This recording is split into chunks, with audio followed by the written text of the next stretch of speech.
Senate के बाद कौमी असम्बली में भी पाकिस्तान पीपल्स पार्टी के बानी और साबिक वज़ीर आज़म जुल्फ़िकार अली भुट्टो की सज़ाए मौत को गैर कानूनी करार देने की करारदाद मंजूर कर ली गई। मंजूर की गई करारदाद में कहा गया है कि सदर जरदारी ने रेफरेंस फाइल किया, बिलावल भुट्टो जरदारी ने इसकी पैरवी की। कौमी असम्बली सुप्रीम कोर्ट की राय देने पर उसे मुबारकबाद देती है।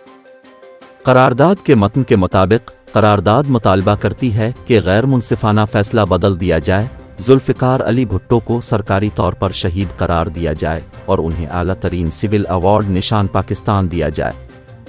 करारदाद में कहा गया है कि जमहूरियत के लिए जान कुर्बान करने वाले कारकुनान के लिए निशान जुल्फ़िकार अली भुट्टो अवार्ड कायम किया जाए।